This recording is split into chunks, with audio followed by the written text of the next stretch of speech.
오늘 같이 은혜 받을 말씀은 골로새서 3장 1절부터 14절까지의 말씀을 교독하겠습니다. 그러므로 너희가 그리스도와 함께 다시 살리심을 받았으면 위의 것을 찾으라. 거기는 그리스도께서 하나님 우편에 앉아 계시느니라. 것을 생각하지 말라. 이는 너희가 죽었고 너희 생명이 그리스도와 함께 하나님 안에 감추어졌습니다. 우리 생명이신 그리스도께서 나타나실 그때 너희도 그와 함께 영광 중에 나타나리라. 그러므로 땅에 있는 지체를 죽이라. 곧 음란과 부정과 사욕과 악한 정욕과 탐심이니 탐심은 우상 숭배니라. 이것들로 말미암아 하나님의 진노가 임하느니라. 너희도 전에 그 가운데 살 때에는 그 가운데서 행하였으나 이제는 너희가 이 모든 것을 벗어버리라. 곧 분함과 노여움과 악의와 비방과 너희 입에 부끄러운 말이라. 너희가 서로 거짓말을 하지 말라. 옛사람과 그 행위를 벗어버리고 새 사람을 입었으니 이는 자기를 창조하신 이의 형상을 따라 지식에까지 새롭게 하심을 입은 자니라. 거기에는 헬라인이나 유대인이나 할레파나 무할레파나 야만인이나 수가디아인이나 종이나 자유인이 차별이 있을 수 없나니 오직 그리스도는 만유시요 만유 안에 계시니라. 그러므로 너희는 하나님이 택하사 거룩하고 사랑받는 자처럼 긍휼과 자비와 겸손과 온유와 오래 참음을 옷 입고 누가 누구에게 불만이 있거든 서로 용납하여 피차 용서하되 주께서 너희를 용서하신 것 같이 너희도 그리하고 이 모든 것 위에 사랑을 더하라. 이는 온전하게 매는 띠니라.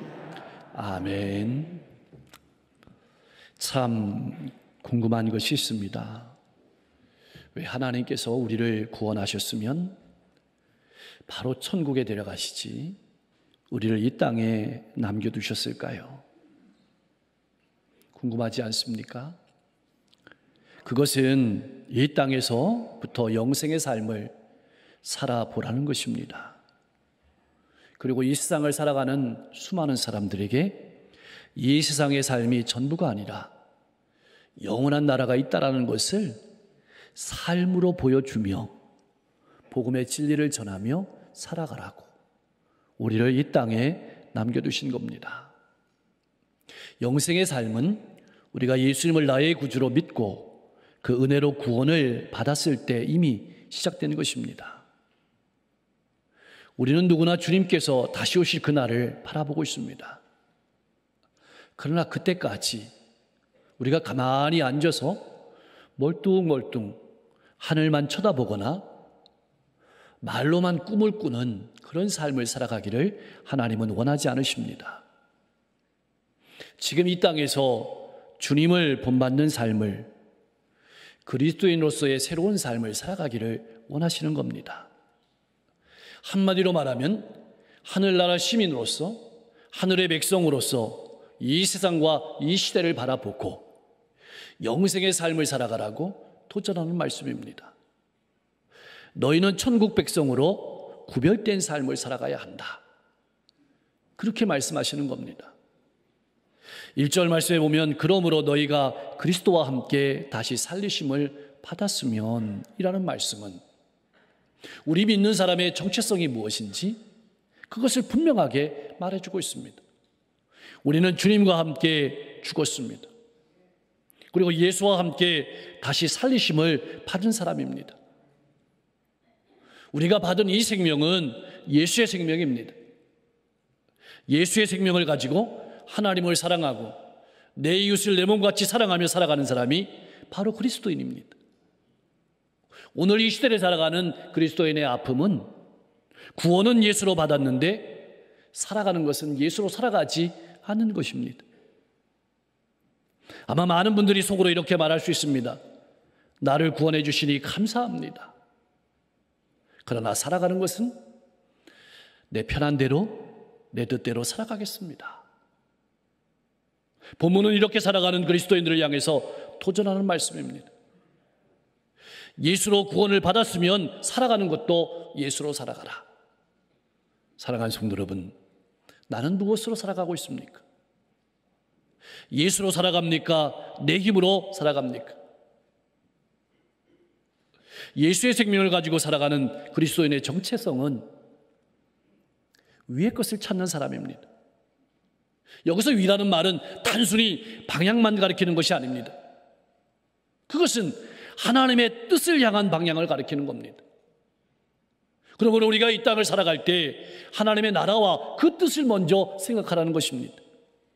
우리가 먹고 마시고 살아가는 모든 일들이 하나님께 영광이 되도록 우리의 삶의 목적과 삶의 방향을 분명히 하고 살아가라는 것입니다. 그래서 1절 말씀을 쉽게 해석하면 이렇게 해석할 수 있습니다. 위에 있는 것들에 너희의 마음을 두라. 예수님께서는 자신을 따라오는 사람들 향해서 마태복음 6장 20절 21절 말씀에서 이렇게 말씀했습니다. 오직 너희를 위하여 보물을 하늘에 쌓아두라. 거기에는 좀과 동록이 해하지 못하며 도둑의 구멍을 뚫지도 못하고 도적질하지도 못하느니라. 그러면서 21절 말씀에 이렇게 기록되고 있습니다. 내 보물이 있는 곳에는 내 마음도 있느니라. 나는 마음을 어디에 두고 살아가고 있습니까? 한 주 동안 여러분이 가장 많이 생각한 것이 무엇입니까? 그것이 바로 여러분들이 마음에 품고 살아가는 보물일 것입니다. 그렇다면 왜 위에 있는 곳에 마음을 두어야 하는 것일까요? 거기에는 그리스도께서 하나님 우편에 앉아 계시기 때문입니다. 우리가 이 세상의 순례를 마치고 이 세상의 여행을 마치고 가야 될 목적지가 바로 그것이기 때문입니다. 그래서 위의 것을 찾으라는 말씀은 주님과의 교제, 주님과의 영적인 교제에 마음을 두고 살아가라는 말씀입니다. 나는 얼마나 주님과 교제를 나누는 일에 힘쓰며 살아가고 있습니까? 2절 말씀은 분명하게 명령하고 있습니다. 위의 것을 생각하고 땅의 것을 생각하지 말라. 여러분 믿는 사람에게 가장 중요한 일은 생각을, 우리의 마음을 붙들어 매는 겁니다. 고정하는 것입니다. 왜냐하면 우리는 하늘에 속한 사람이기 때문입니다. 하늘에 속한 자로서 이 땅을 살아가기 때문입니다. 그러나 이 말씀을 땅의 것을 무시하라는 말씀으로 오해하면 안 됩니다. 우리는 땅의 것들을 필요로 합니다. 이 말씀은 이 세상을 살아갈 때 이 세상의 것을 목적으로 삼지 말라는 뜻입니다. 이 세상에 목숨을 걸고 살아가지 말라. 그렇게 말씀하시는 겁니다. 사랑하는 성도 여러분, 나는 내 마음과 내 시선을 어디에 두고 살아가고 있습니까? 옷입니까? 자동차입니까? 인생의 즐거움입니까? 좋은 집입니까? 많은 물질입니까? 아니면 출세나 명예입니까? 이런 것들도 중요하지만 이것들은 모두 하나님의 뜻을 이루기 위한 수단임을 잊지 마십시오. 그래서 예수님께서 마태복음 6장 33절 말씀에서 이렇게 말씀했습니다. 같이 한번 읽어보겠습니다. 그런즉 너희는 먼저 그의 나라와 그의 의를 구하라. 그리하면 이 모든 것을 너희에게 더하시리라. 아멘. 고린도전서 10장 31절 말씀은 이렇게 말씀하고 있습니다. 같이 한번 읽어봅니다. 그런즉 너희가 먹든지 마시든지 무엇을 하든지 다 하나님의 영광을 위하여 하라. 아멘. 기억하십시오. 내 마음을 영원한 곳에 두면 그렇게 행동하게 될 것입니다. 자, 그렇다면 왜 우리는 이 땅의 것을 생각지 말아야 되는 것일까요? 우리는 이미 죄와 세상에 대해서 죽은 사람이기 때문에 그렇습니다. 새로운 생명은 예수님과 함께 하나님 앞에, 하나님 안에 감추어져 있습니다. 이 말은 분명하다는 뜻입니다. 안전하다는 뜻입니다. 감춰져 있다는 말이 더 깊은 의미는 주님께서 알아주실 것이기 때문입니다. 그러기에 영원한 날에 마음을 두고 살아가는 성도들의 삶은 세상 사람들이 볼 때에는 이해할 수 없는 삶입니다. 신비한 삶입니다. 그리고 그것은 반드시 주님이 재림하실 때 영광 중에 나타날 것이라고 말씀하고 있습니다. 사랑하는 성도 여러분, 무엇이 여러분을 낙심하게 합니까? 무엇이 여러분의 마음을 넘어뜨립니까? 무엇이 앞이 보이지 않고 혼란스럽게 합니까? 여러분의 시선을 다시 한번 점검해 보십시오. 여러분은 어디에 초점을 맞추고 살아가고 있습니까? 이 세상에 있는 곳에만 눈을 맞추고 세상의 가치에만 우리의 마음을 두고 살아가면 결국 거기에 굴복하게 되어 있습니다. 나는 어디에다가 초점을 맞추고 살아가고 있습니까? 자, 그렇다면 예수의 생명으로 위의 것에 마음을 두고 살아가는 성도의 삶은 어떠해야 될까요? 5절 말씀은 쉽게 설명하고 있습니다. 이렇게 설명합니다. 그리스도인은 예수를 믿고 새로운 사람, 새로운 존재, 새로운 인생이 되었으니 새로운 기준을 가지고 새로운 꿈을 꾸며 살아가라. 한마디로 하면 이전 것들을 제거해야 합니다. 땅에 있는 지체는 예수 믿기 이전에 우리의 본성을 말합니다. 그것을 제거해야 합니다. 신앙인은 어떤 사람입니까? 과거와 단절된 사람입니다. 과거와 이별한 사람입니다. 과거와 이별하지 못함으로 미래가 열리지 않는 것입니다. 우리 신앙생활이 성숙하지 않은 것입니다. 신앙인은 과거를 떠난 사람입니다. 과거에는 미래가 없습니다. 5절 말씀은 무시무시합니다. 땅에 있는 지체들을 죽이라. 왜 이렇게 험악한 표현을 하는 것일까요? 이것들은 철저하게 파괴되어야 될 것이기 때문입니다. 땅에 있는 지체들이라고 불리는 이것들을 조금이라도 허용하게 되면 그것이 우리의 마음속에 조금씩 자리 잡게 되고 끝내는 우리의 마음을 점령하게 됩니다. 둘 중에 하나입니다. 이것을 제거하든지 내가 점령을 당하든지.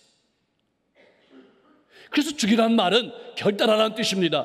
완전하게 없애라는 뜻입니다. 끊어야 될 것은 확실하게 끊으십시오. 아니면 불씨가 살아나게 됩니다. 여러분 아마 여러분의 삶 가운데 끊어야지라는 부분들이 많을 겁니다. 여러분 조금씩 하는 것도 좋은 일이지만 완전하게 제거하십시오. 그렇다면 왜 땅에 있는 지체를 죽여야 되는 것일까요? 우리는 예수의 생명으로 살아가는 구별된 삶을 통해서 이 땅에 살아가는 수많은 사람들에게 우리가 믿는 하나님이 어떤 분이시고 하나님의 자녀의 삶이 어떤 것인가를 보여줘야 되기 때문에 그렇습니다. 중요한 것은 아주 조금이라는 제약이라도 방치하면 치명상을 입게 됩니다. 그래서 우리가 제거해야 될 것들에 이것이 있습니다. 첫째는 음란, 부정과 같은 정욕을 없애야 합니다. 하나님께서는 한 남자와 한 여자라는 결혼의 테두리 안에서 성을 허락하셨습니다. 이것을 벗어나면 음란입니다. 거기에 성매매, 동성애, 불륜, 부정도 없애야 됩니다. 부정은 우리의 생각을 더럽히는 모든 것을 의미합니다. 부적절한 언어, 외설적인 언어, 마음, 이것이 우리를 점령하지 못하도록 해야 됩니다. 아니면 그것들이 조금씩 밀고 들어와서 우리를 점령하게 됩니다. 기억하십시오. 하나님께서 다 보고 계시는 겁니다. 두 번째로는 탐욕과 우상숭배와 같은 물질주의를 버려야 합니다. 여러분, 탐욕은 더 많이 가지려는 결코 만족할 수 없는 욕망을 말합니다. 더 많이 가짐으로 만족을 얻으려고 하는 것이 탐욕입니다. 더 많이 가지려는 그 대상을 위해서 내가 살아갑니다. 그것을 숭배하게 되는 것이죠. 이 세상의 삶은 아무리 많이 소유해도 결코 만족함을 주지 못합니다. 버는 것은 한 번도 절대로 넉넉하지 않습니다. 많이 가지면 가질수록 더 마음은 원하게 됩니다. 세 번째로는 부정적인 감정을 제거해야 합니다. 분노, 노여움, 악의, 부끄러운 말, 거짓말 등이 그렇습니다. 나는 어떻습니까? 세상 사람들과 다를 바 없이 더러운 말을 찌꺼리고 욕설을 자연스럽게 하지는 않습니까? 방심하면 안 됩니다. 작은 것 같지만 이것들로 말미암아서 우리가 무너지게 되는 것입니다. 누군가 이런 말을 했습니다. 심장은 고쳐도 마음은 고치지 못하고, 이는 고쳐도 말은 고치지 못한다. 그렇다면 그리스도인은 어떤 삶을 살아야 되는 것일까요? 심장은 죽어가도 마음을 고치는 삶, 이는 썩어가도 말을 고치는 사람이 바로 그리스도인입니다. 그렇다면 왜 하나님께서는 이 말씀을 우리에게 주시는 것일까요? 착각하기 쉽기 때문에 그렇습니다. 우리가 예수님을 영접하고 성령께서 내 안에 내주하시기 때문에 나는 부정적인 감정에서 해방되었다고 생각하기 쉽습니다. 그렇지 않습니다. 여러분, 우리 인생에 가장 많이 상처를 주는 사람이 가족인 것처럼 가장 많이 상처를 주는 사람이 또한 믿음의 동료들입니다. 이런 것들은 과거에 버려야 합니다. 그래야 미래를 향해서 힘차게 나아갈 수 있는 것입니다. 아무리 가벼운 거짓말이라도 완전히 끊어버리시기 바랍니다. 마음속에 분을 품고 주무시지 마십시오. 다른 사람의 이야기를 옮기지 마십시오. 이러한 것들은 새 생명을 소유한 그리스도인들이 제거해야 될, 벗어버려야 될 것들입니다. 변화는 옛것을 버리는 데서 시작합니다. 그리스도라는 새로운 옷을 입으려면 이전의 죄된 삶을 벗어버려야 합니다. 우리가 새 옷을 사면 헌 옷을 벗어야만 새 옷을 입는 것처럼 마찬가지입니다. 성도는 새 사람을 입은 사람입니다. 무슨 말일까요? 우리의 삶과 행동이 우리의 믿음과 어여야 한다는 뜻입니다. 그리스도인이면 그리스도인답게 행동해야 된다는 것입니다. 그리스도인이 된다는 것은 훌륭한 결심을 한다는 것을 넘어섭니다. 훌륭한 의지를 넘어섭니다. 좋은 사람이 되는 것을 넘어섭니다. 그것은 예수로 살아간다는 것을 뜻하는 겁니다. 그래서 10절 말씀에 새롭게 하심을 입은 자라는 말은 날마다 예수로 성숙해가는 존재라는 말입니다. 우리는 예수 그리스도를 영접함으로 하나님의 자녀가 되었습니다. 예수 그리스도를 영접했다는 것은 구원자와 주님으로 모셨다는 뜻입니다. 구원자로 모시는 것은 잘하는데 주님으로, 내 인생의 주인으로 모시고 사는 것은 어렵습니다. 그래서 아픔입니다. 여러분, 주님을 내 인생의 구원자로 영접했으면 주님으로 모시고 살아가십시오. 외롭게 하지 마십시오. 자, 우리는 하나님께서 택하신 거룩하고 사랑받는 존재입니다. 제거했다면, 벗어버렸다면 이제는 그 정체성에 맞는 새로운 옷을 입어야 합니다. 어떤 옷일까요? 12절에서 14절 말씀에 그 옷이 나와 있습니다. 근데 여러분, 참 희한한 것은 이 12절에서 14절 말씀에 나와 있는 이 옷이 이런 말이 있었으면 좋겠는데, 근면하라, 성실하라. 근데 여기는 그런 말씀을 기록해 놓지 않았어요. 중요하지 않아서일까요? 중요합니다. 그러나 그리스도인의 가장 기본적인 덕목은 모든 것을 하나로 묶어주는 관계의 덕목입니다. 그 말은 무슨 말일까요? 그리스도인은 나를 희생해서 다른 사람을 살리는 사람이라는 뜻입니다. 자, 그리스도인이 입어야 될 옷은 첫 번째로 긍휼의 옷이 있습니다. 긍휼이라는 것이 무엇입니까? 고통당하는 사람, 아파하는 사람을 바라볼 때 같이 아파하는 공감을 말하는 겁니다. 어떻게 하면 그 아픔을 같이 느끼겠습니까? 내가 아파보면 되겠죠. 그러나 그렇지 않더라도 그 영혼을 위해서 기도하고 사랑하면 하나님께서 내게 그 마음을 주시는 겁니다. 그것이 긍휼의 마음입니다. 그것이 우리가 입어야 될 옷입니다. 두 번째 옷은 자비의 옷이 있습니다. 도와주려는 것이죠. 필요를 채워주는 겁니다. 세 번째 옷은 겸손의 옷이 있습니다. 여러분, 이 겸손의 옷은 내가 누군지를 바로 아는 겁니다. 우리는 어떤 존재입니까? 예수님께서 자신의 몸을 내어주시고 사신 하나님의 자녀입니다. 더 이상 높아질 필요도 없고 더 이상 낮아질 필요도 없는 사람입니다. 그렇기 때문에 교만하지도 않고, 그렇기 때문에 자격지심을 가지지도 않습니다. 낙심하지도 않습니다. 이렇게 나가 누구인지 정확히 아는 사람이 다른 사람을 잡아줄 수 있습니다. 상처를 주지 않습니다. 내가 교만하면 내가 자격지심이 있으면 다른 사람에게 상처를 주게 되죠. 네 번째 입어야 될 옷이 온유의 옷입니다. 온유라는 것은 잘 통제가 된다는 것입니다. 뭐에 통제가 되는 것입니까? 주님의 뜻에 통제가 되는 것입니다. 언제나 어떤 일을 생각할 때, 할 때마다 이것이 주님을 기쁘시게 하는가, 이것이 하나님께 영광이 되는가를 먼저 생각하는 것입니다. 나보다 다른 사람을 먼저 생각합니다. 나보다 속회를 먼저 생각하고, 선교회를 먼저 생각하고, 교회를 먼저 생각하는 것입니다. 그리고 때로 따라서 우리가 살아가다 보면 공평치 못한 일을 겪게 됩니다. 상처받는 일을 만나게 됩니다. 그럴 때 우리는 마음으로 복수를 다짐합니다. 그때 복수하지 않고 주님을 바라보는 겁니다. 주님께서 알아주실 것을 바라보고 그걸 견디는 것을 오래 참음이라고 이야기하는 겁니다. 자, 그렇다면 왜 우리가 이렇게 새 옷을 입어야 하는 것일까요? 그것이 바로 십자가의 복음의 핵심 정신이기 때문에 그렇습니다. 우리가 주변 사람들을 용서하고 사랑하는 것은 바로 하나님의 용서와 사랑을 전파하는 것이기 때문에 그렇습니다. 우리는 언제나 복음에 대한 부담이 있습니다. 전도하고 싶어 합니다. 그래서 전도하고 초대하려고 합니다. 말로 전도하는 것도 중요합니다. 그러나 전도는 말로만 하는 것이 아닙니다. 용서하고 사랑해주는 삶, 삶으로도 전도하는 것입니다. 그런데 용서하고 사랑하는 일이 어디 쉽습니까? 결코 쉬운 일이 아닙니다. 가족들도, 교회 식구들도, 회사의 동료들도 마음에 품고 사랑하는 일이 결코 쉽지 않습니다. 왜 그럴까요? 내가 못나서 그럴까요? 내가 부족해서 그럴까요? 아닙니다. 우리의 옛 본성이 그것을 거부하기 때문입니다. 우리의 옛 본성은, 옛 자아는 나를 먼저 생각합니다. 나를 중심으로 생각합니다.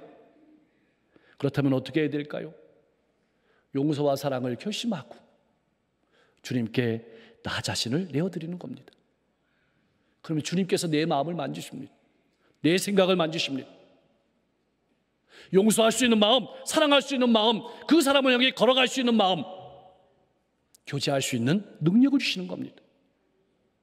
그것이 바로 우리가 나타내야 될 십자가의 복음이고, 이것을 위해서 우리를 이 땅에 남겨두신 겁니다. 사랑하는 성도 여러분, 그리스도인은 어떤 사람입니까? 상황은 다르지만 날마다 새 사람을 옷 입는 사람입니다. 내게는 어떤 옷이 필요합니까? 기억하십시오. 그 옷을 내 힘으로 입을 수 없습니다. 주님의 본을 따라가야 합니다. 성령께서 힘을 주셔야 합니다. 다른 사람과도 협력해야 됩니다. 그래서 날마다 새 옷을 입고 수많은 영혼들을 위로하고 공동체를 세우고 용서하고 사랑함으로 하나님의 사랑을 나타내며 영생의 삶을 보여주며 살아가는 그런 복된 주님의 일꾼들이 될 수 있기를 주님의 이름으로 간절히 축원합니다.